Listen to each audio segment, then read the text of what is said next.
Hey, no sculpting skills? No talent? Me neither. Let's do some impatient sculpting. With totally not panicking. We'll make this big guy right here.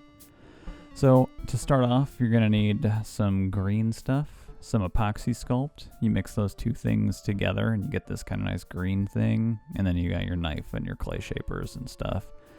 So I forgot to videotape the first part of this, part of being impatient, I guess. You make these shapes with tinfoil. The basic workflow for all of this is building up shapes and then reducing them. So those are the kind of core concepts that you want to keep in mind as you're watching me go through this. So you build up shapes by adding in clay, kind of like getting the form, looking the way that you want it to look. The fat guy was anemic in the previous photo. He's a little bit bigger here, so I've built it up. And now I just start reducing it by drawing lines with my marking tool. So I'm using the tip of it to draw a line. Like you can see, it's really fine and demarcated. And then I'm just going to continue pushing it back with that tool. With the clay shaper to kind of get the form that I ultimately want. So again, I've got it built up, and then I push it back with the clay shaper. I don't know if that's actually what you call doing it, but that's how I think about it. It's a two-part process, and you're gonna do that for the entirety of the mini. So I'm doing it here for the legs. I have like little tiny anemic runty legs. And I'm getting some nice wet clay over the top of them so that I can start carving into it or sculpting into it. So I do the knee and I do the toes, again, just by drawing simple lines and then smoothing those lines out either with some other tool. So I've got like a really stark, like unnatural, inorganic line, and I try to make it a little bit more organic by rounding it out. Using a pin or the clay shaper. So here it is, built up and then reduced a little bit. You can see I've already got some good shape in place there. All right, so this is a few hours or maybe a day has passed. The front side of it's dry. I'm gonna do the back side. You can see that the back side already, like it's been bulked out by some imprecise adding. And now I'm getting a little bit more definition by adding more green stuff onto the back of the body, bulking out his little butt there, cute little butt he's got, and again, building up the form by adding in clay, sort of smoothing it out by I'm just adding water and smearing it around with my finger until it's like a little bit smoother, and hiding some of the joins to the other parts of it, and then reducing it by just drawing onto the model with like a drawing implement. I'm using a clay shaper. You could use a pencil or something else like that. And you can see it's fairly imprecise gestures here. I'm drawing out his back, kind of like getting the folds where the folds would go on his butt. I'm using a reference image that I linked before, and you'll maybe see right here again. So that's, again, you're just giving a little bit more definition to the crude shapes that you've laid in from beforehand. A lot of this work is trust. You just have to trust it's going to look a lot better than it does right now when you ultimately get around to painting it. You could check out my other video to see what it looks like when I paint one of these things.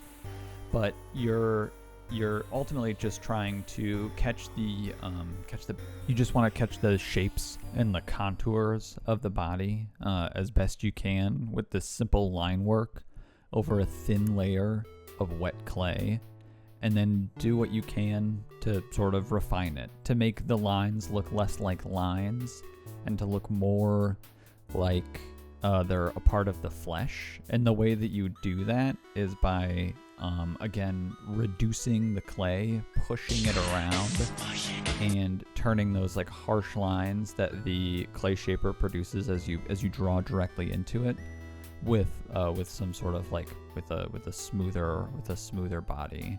Here I'm going to be adding in some little like metal doodads that like are going to be the floating mechanism that he's going to use to be big fat floaty guy.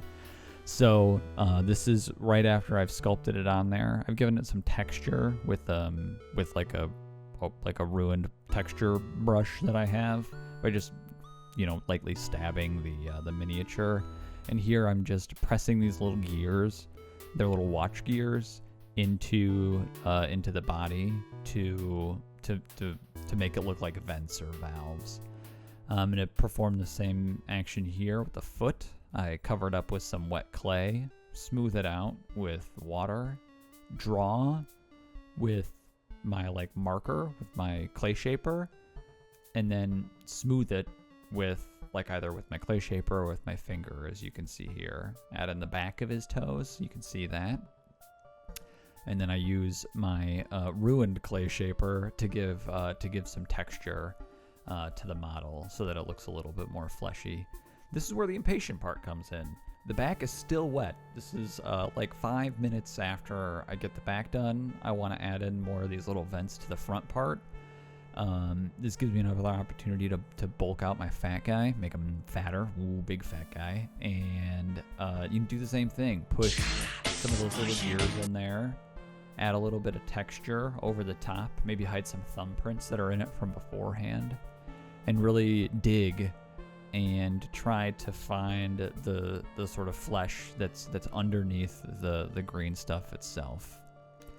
So I'm building out an arm here, and I'm doing that by bulking in the form, smoothing it out, getting the join correct. I'm gonna go to my little bit there that I've got. I'm gonna make like a little divot for the arm. See that it fits. Okay, it fits all right. And then put some more green stuff in there to put the arm itself in.